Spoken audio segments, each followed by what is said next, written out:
Okay, good afternoon, everyone. Good afternoon, Sir Tunguia. Okay, you may now take your seat, please. Okay, and welcome to our Quarter 4, Week 1 Integrated Lesson Exemplar in Science. To start with, may I request everyone to please stand, please, for our prayer. In the name of the Father, and of the Son, and of the Holy Spirit. Amen. Almighty and ever-living God, as we begin our class today, we give you praise and thanks for everything we have, for everything we do, and for everything we will partake.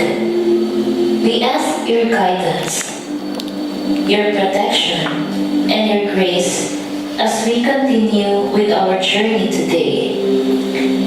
May your divine light guide our path, and your loving arms hold ours, so that we may be led to the path you have designed for us.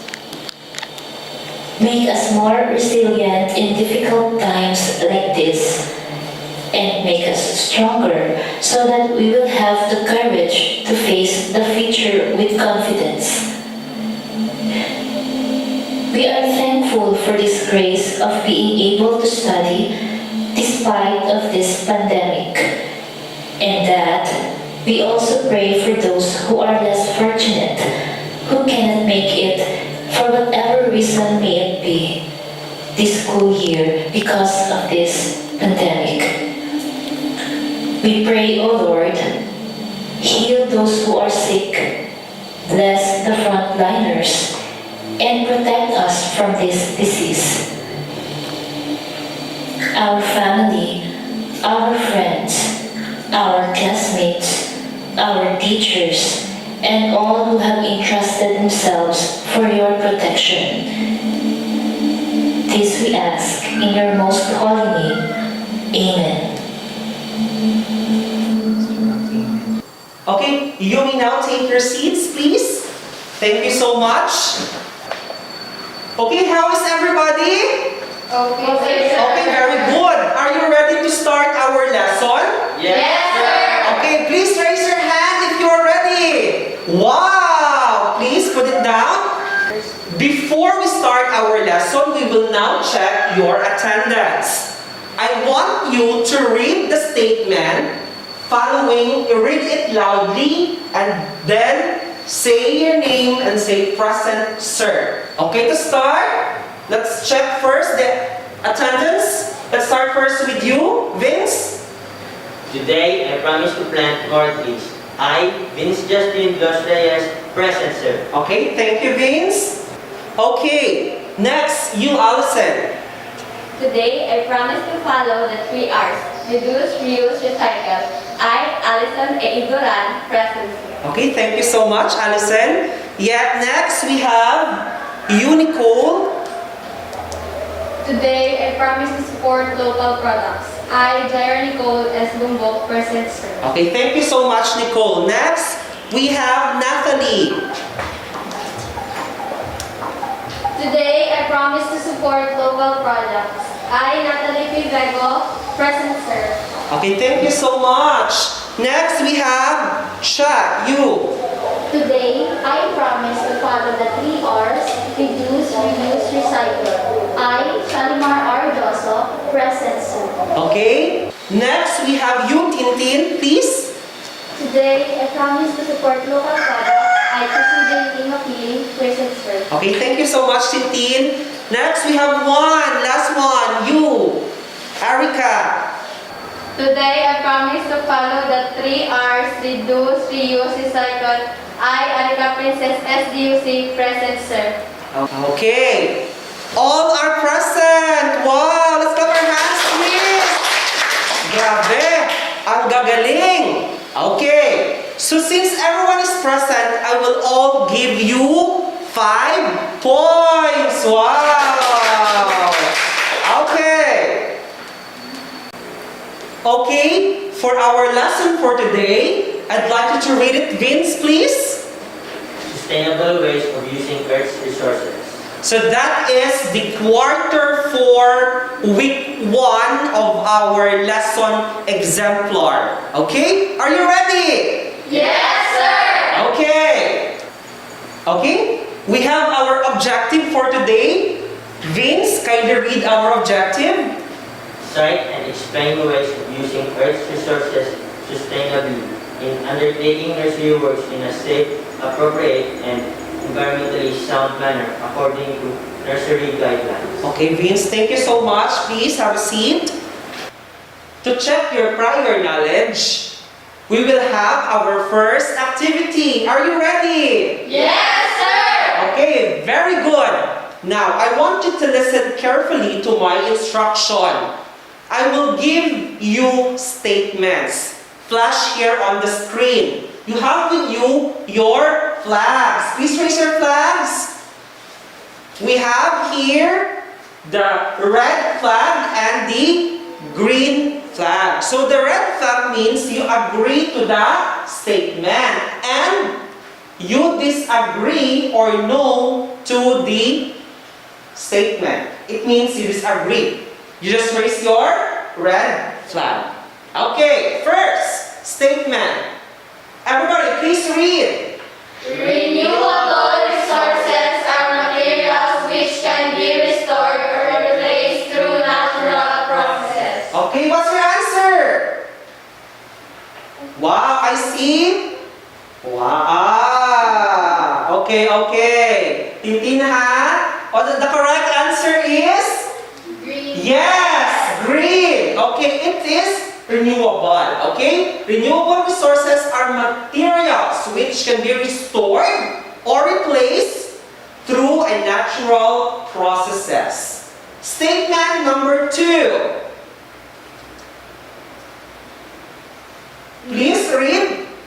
Non-renewable resources are materials that cannot be readily replaced by natural means. Okay, what's your answer? Please raise your flag. Well, are you sure? Yes. Are you sure? Yes, sir. Okay, the answer is no. Okay, ready for statement number 3? Yes, sir. Okay, everybody please read. Being in a Pacific Ring of Fire contributes to the abundance of mineral resources in our country. Okay, raise your flags, please. The answer is yes. Okay, being in the Pacific Ring of Fire contributes to the abundance of mineral resources in our country. Oh, you have your prior knowledge. Galing din ha sa ating lesson na. Statement number 4. Energy resources such as coal and oil are non-renewable resources. Okay, what's your answer, please? I see 2 red flags and 5 green flags. The answer is yes. Energy resources such as coal and oil are non-renewable resources. So later on, you will know kung ano na non-renewable sa dalian. Okay? And statement number 5, the last one. Can you read, please? Biological actions slow down weathering. Okay, what's your answer? Please raise your flags. Okay, so that is snow. Okay. Students, are you ready for statement number 5? Yes, sir. Okay, everybody please read. Biological actions slow down weathering. Okay, what's your answer? Please raise your flags. Okay, all red. Okay, the answer is yes. Biological actions slow down weathering. Okay? So there you have it, our first activity. Next, we will proceed with our activity number 2. Are you ready? Yes, sir. Okay, I love the energy. And the title of our activity is Who Polluted the Farmlands and Rivers? So I will read your story. A long time ago, only few areas of our land were inhabited. Few live here and they depended on nature for their daily needs. They look for food in forests, swamps, and rivers. They live in a simple and abundant life. Okay? I'd like you to continue reading the story. Natalie, please.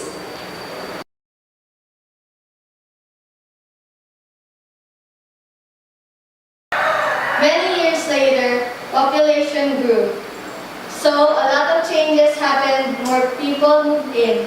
Population increased near the rivers. Then, during rainy days, loose soil from construction areas were carried by the running water towards the river. Okay? You know what to do? Oh. There you have it. Thank you so much. Next, you have the story. Please, team, continue. Read, please. In the farmlands, farmers planted crops using chemical fertilizer to make their crops grow faster and to have better yields as the demand of the population increases. This chemical fertilizer polluted the rivers.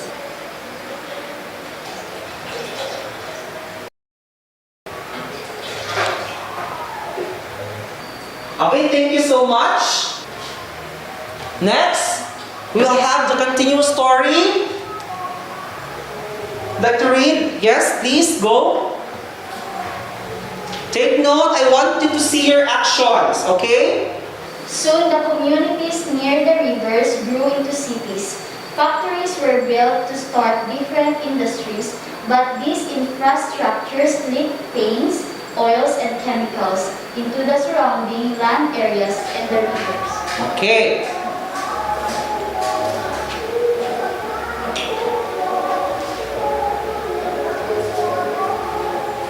Take note that these are not real chemicals. These are just sample chemical, ano ha? Sample products lang yan ha, to show you about what will happen to our rivers.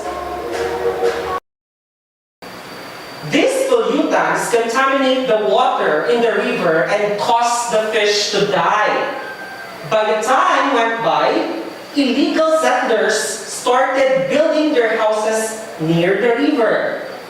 Please read the last statement, Nicole. Then some of them were dumping their garbage into the river, resulted to polluted waters. The farmland was no longer green, and the river had changed a lot over the years.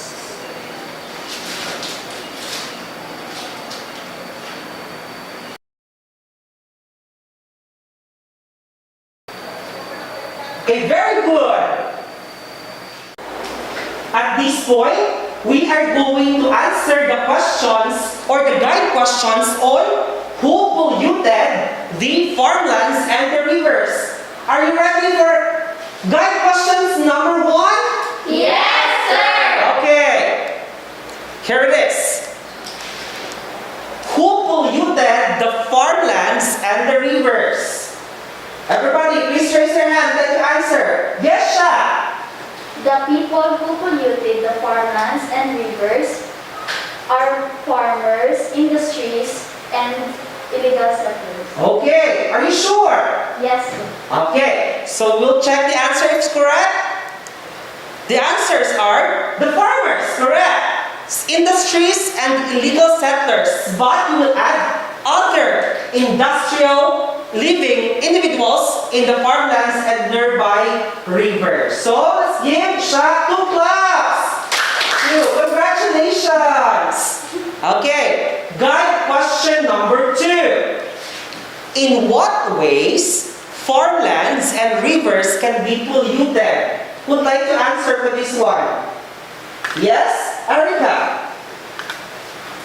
Ways farmland and rivers can be polluted is industries, leak chemicals are in lands, areas, and rivers. Okay, we will check. So, industries leak their chemicals in land areas. See this in the story earlier? And also in the rivers.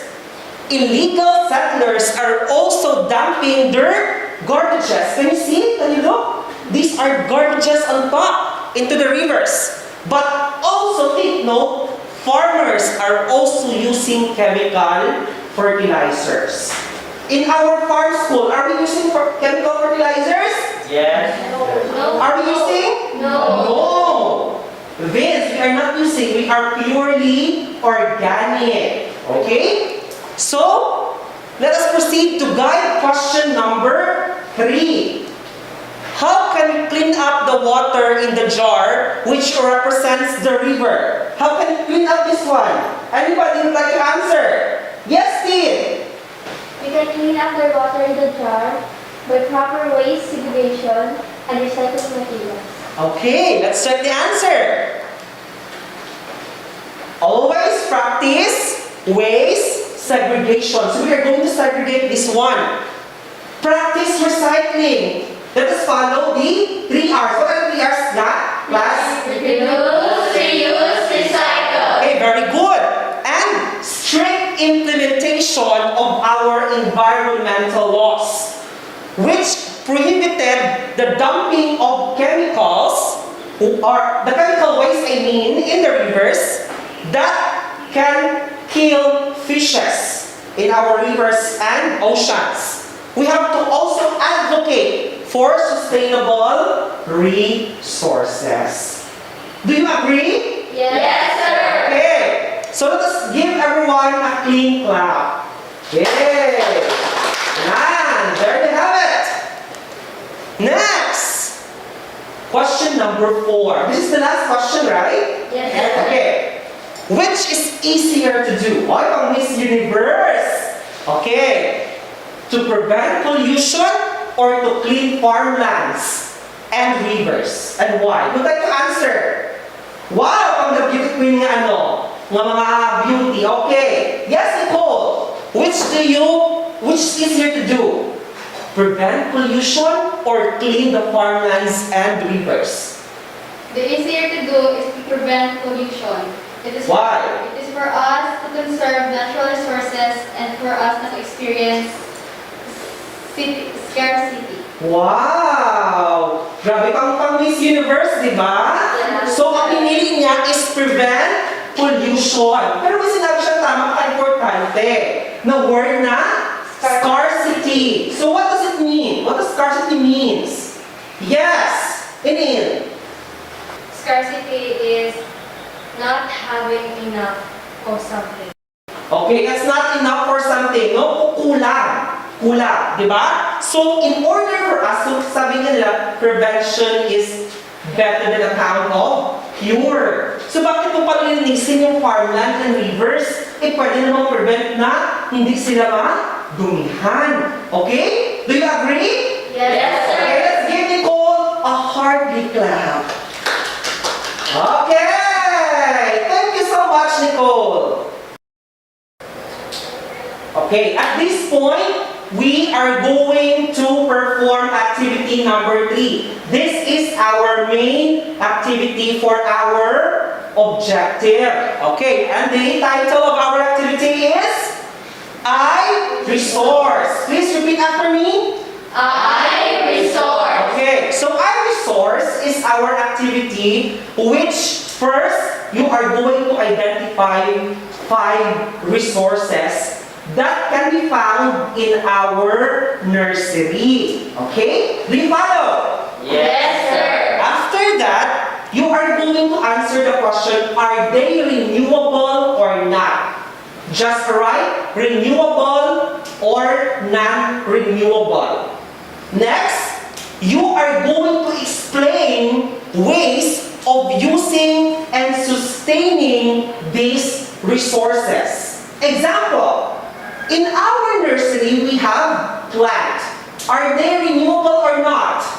Renewable. Renewable. So then after which, you are going to explain on ways of using and sustaining these resources. Are we clear? Yes, sir. Is the instructions okay? Yes, sir. Okay, next, you will be graded based on on your output presentation. But before that, I want you to group yourselves into two groups. Okay? Please raise your hand, group 1. Okay, nag-group na kayo. Group 2. Okay, very good. So you are going to read the rubric of the output presentation. So you have content, presentation, teamwork, and their total score. Okay? You have with you the copy of the rubric. I want you to perform this activity 10 minutes only. I will give you 10 minutes time. Are we clear? Yes, sir. Okay. Ready? Yes, sir. Okay? And say, I resource. I resource. Okay. So please follow social distancing at all times. Ha? We are still in the pandemic pa rin. Okay? So, I want you in to please go out first.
remember to have one leader, di ba?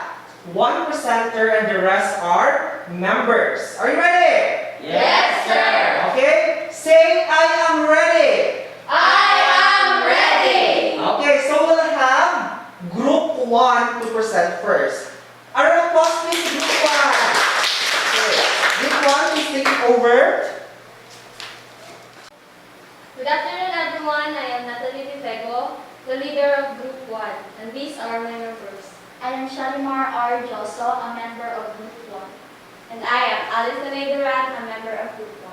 And I am Vince Jasmine Reyes, and I am from a member of Group 1.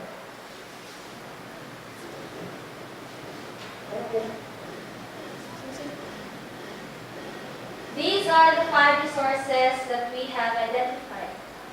One of the resources are plants. Plants are considered renewable ways of using and sustaining these resources. Use less paper and buy recycled paper products instead. Second is soil. Soil is non-renewable. We can conserve soil by reducing inversion tillage and soil cropping, reduce pesticide use, and provide habitat for beneficial organisms. The third one is aluminum. This is non-renewable.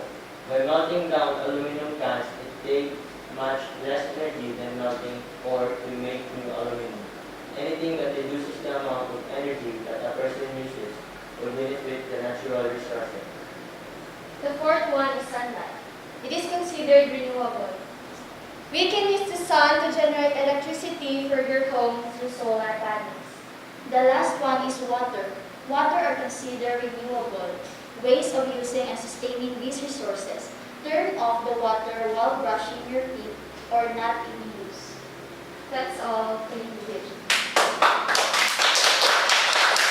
Okay? Thank you so much, Group 1. Bigyan natin sila ng I heart clap.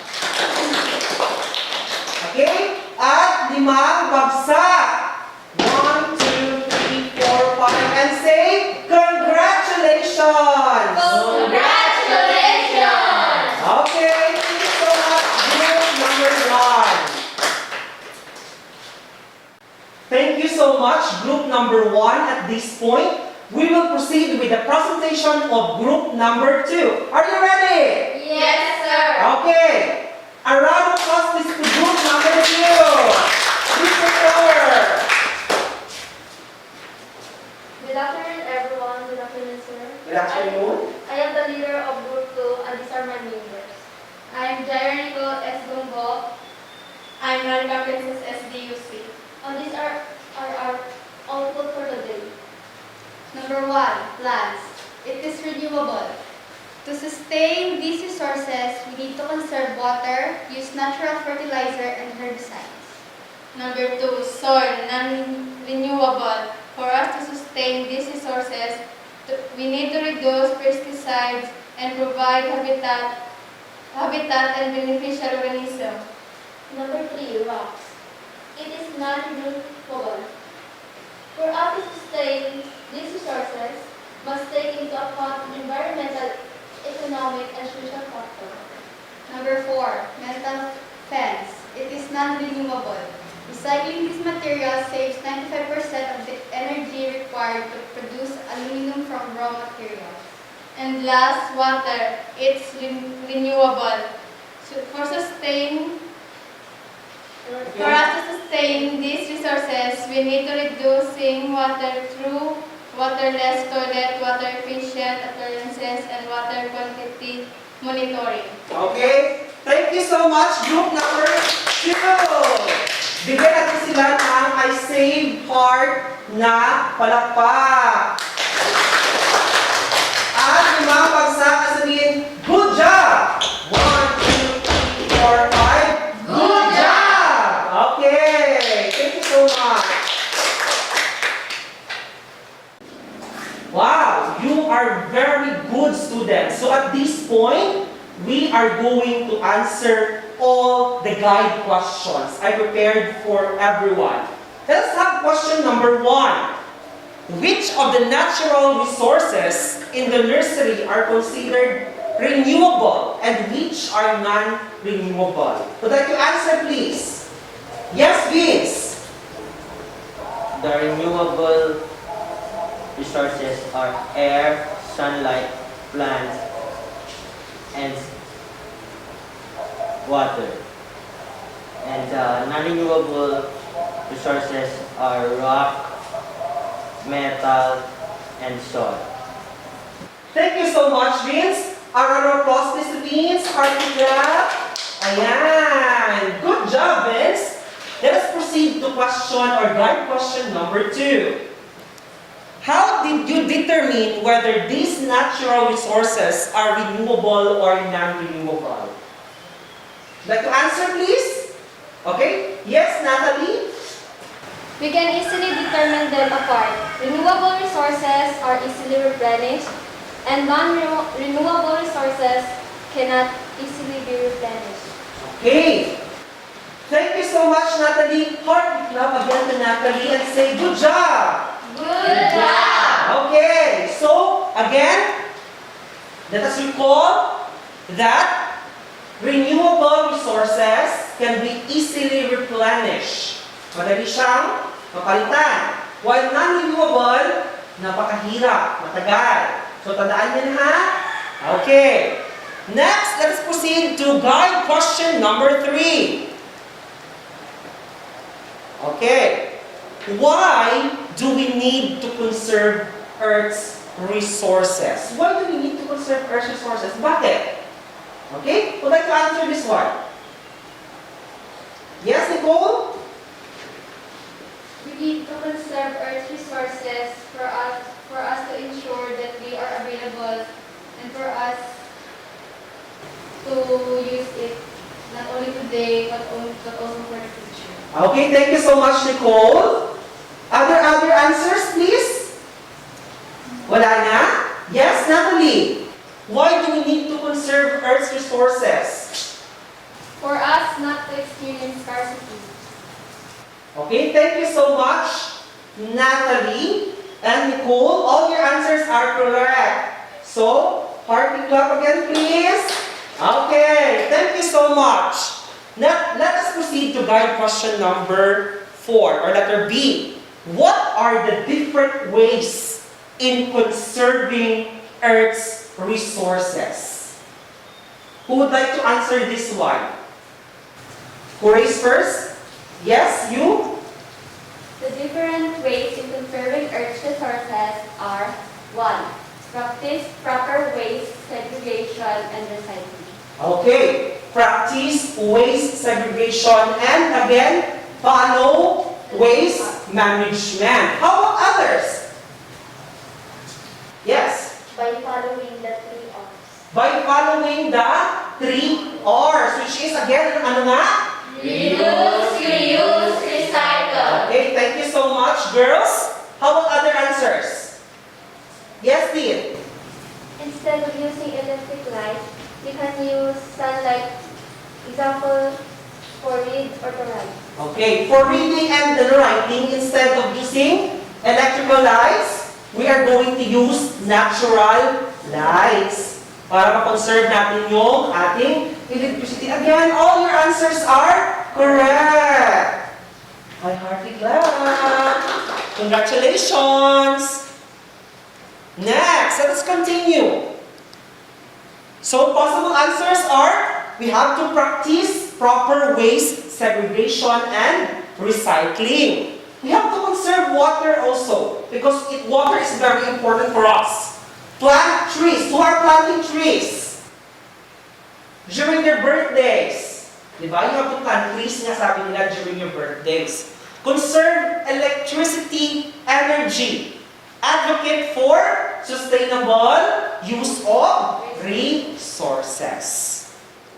Okay, for our discussion, I will read it to you.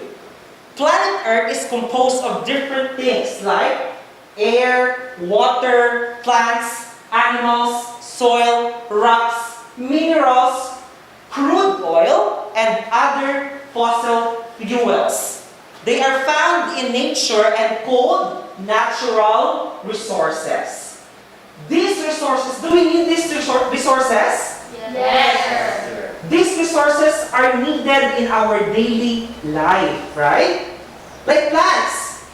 Plants, we inhale oxygen from the plants. And in return, we exhale carbon dioxide, which is needed also by plants in the cycle. We also need animals because some animals, we use them as source of protein for our body.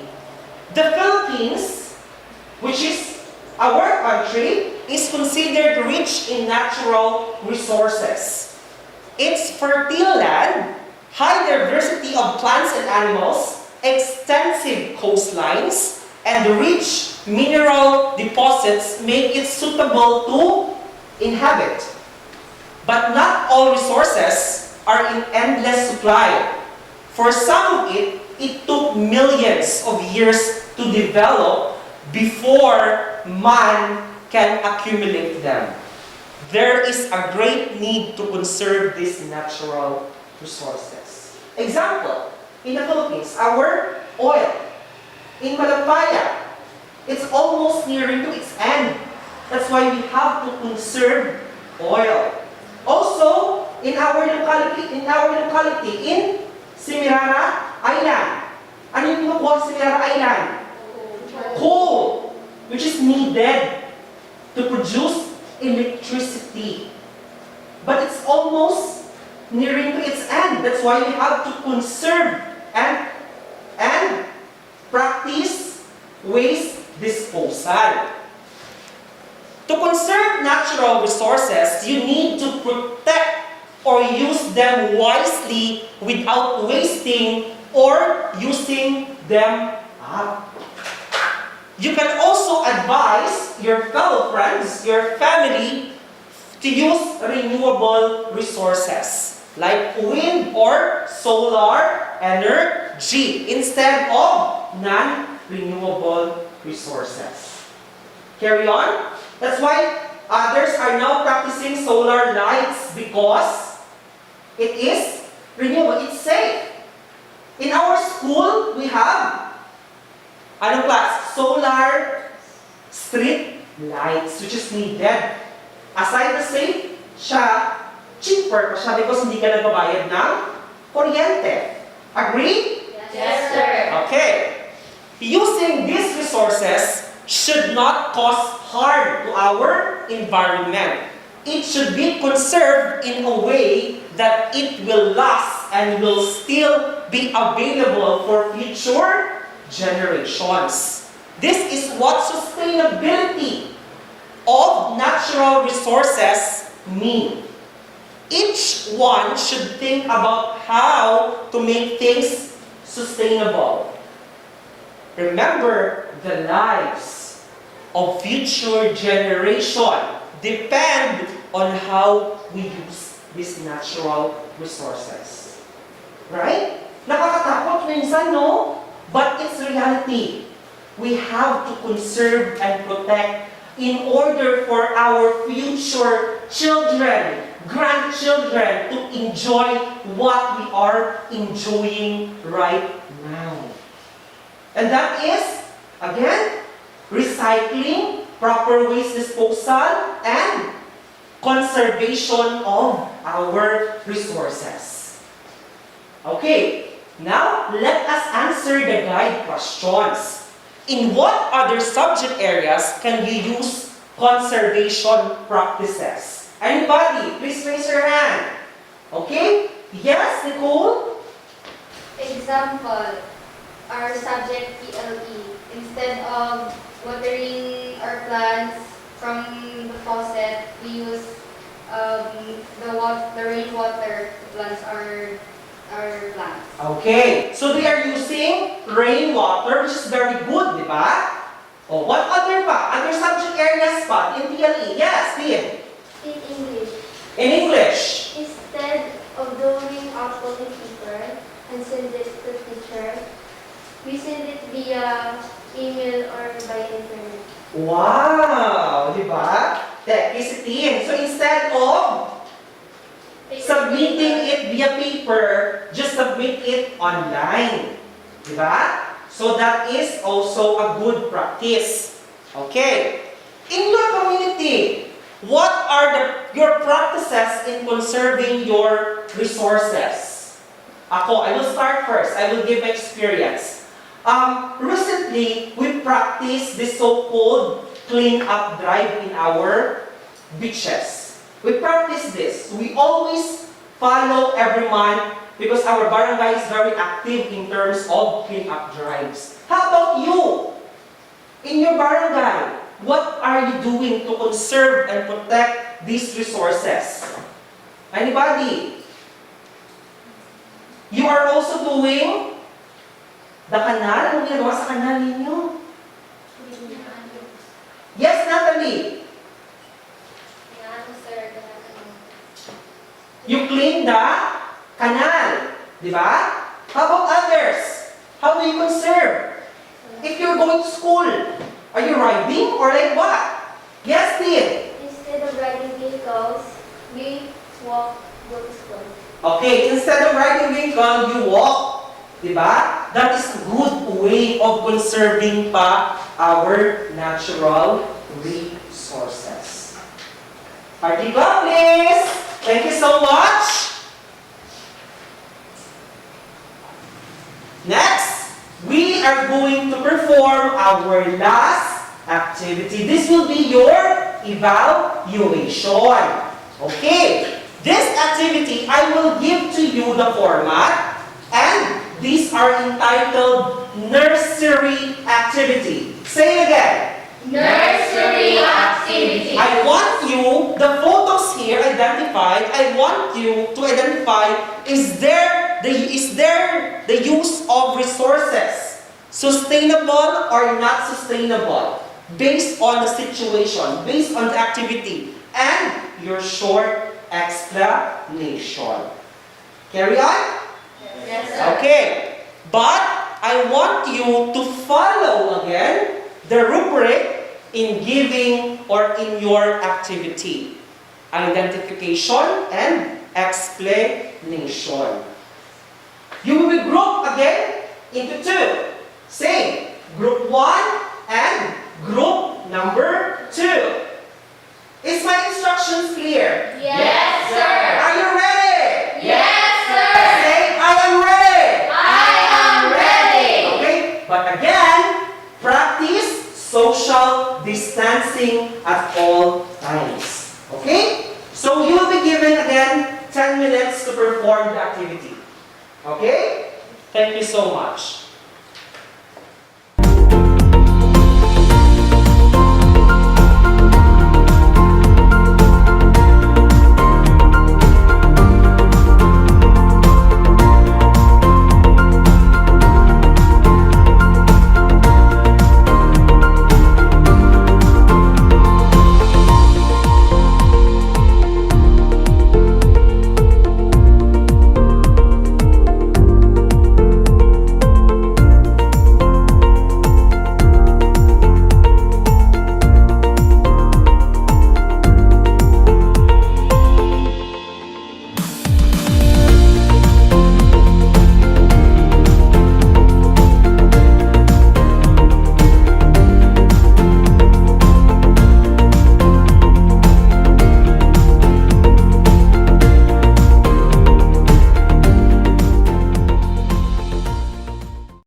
Okay?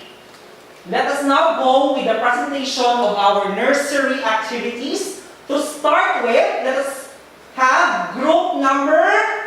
One. Group number. One. Okay, group number 1. Round of applause, please. Group 1. Alive.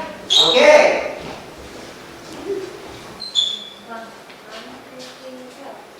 Hello, everyone. We are Group 1. The first nursery activities is throwing of nursery waste. It is non-sustainable. They are not sustainable because of their detrimental effects. Second, vermicomposting. It is sustainable. These activities promote recycling and decrease in waste materials which are beneficial to the environment. The third one is segregation of waste. It is sustainable. This activity reduces the amount of waste that reaches landfills, thereby taking up less space and also reduce the pollution of air and water. This, in return, reduces your overall impact on the environment. The fourth one is use of drip irrigation. This is sustainable. It is more sustainable due to how precisely water can be delivered without much waste. And the last one is the use of commercial fertilizers. It is not sustainable. These are not sustainable because commercial fertilizer can harm the environment because of its nitrogen, phosphorus levels are often high. Okay. Thank you so much, group number 1. Okay. Group number 1, bigyan natin sila ng 5 claps and say, good job! 1, 2, 3, 4, 5. Good job! Okay. Let us number 2. Okay? Group number 2, carry on.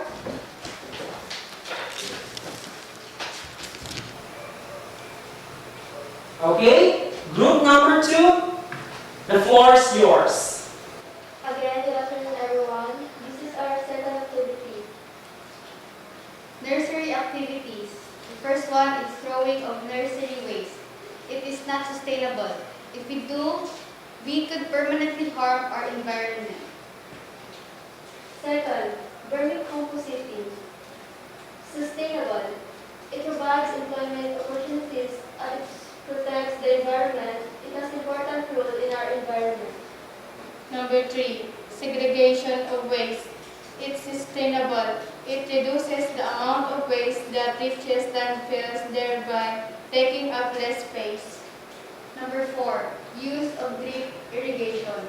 It is sustainable. Prevent disease by minimizing water contact with the leaves, stems, and fruit of plants. Lastly, use of commercial fertilizer. It is not sustainable. Applying excessive amounts of fertilizer leads to the release of harmful greenhouse gases into the atmosphere and the eutrophication of our waterways. Okay? Thank you so much, Group 2. Bigyan natin sila ng 5 bagsak and say, good job! 1, 2, 3, 4, 5. Good job! Group 2. Okay. Ayan.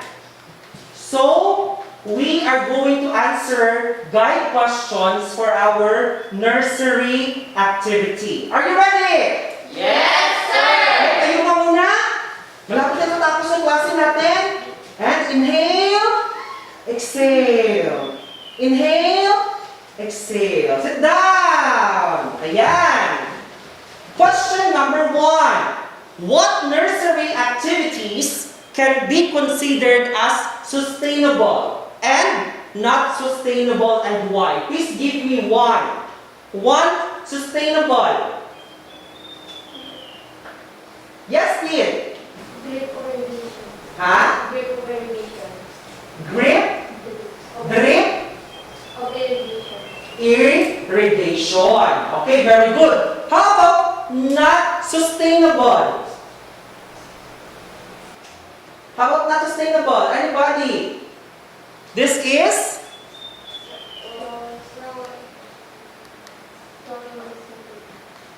number 1. What is number 1? Throwing of garbage Nursery waste.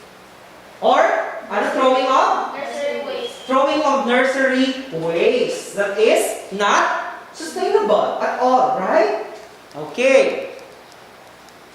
Question number 2. Or possible answers.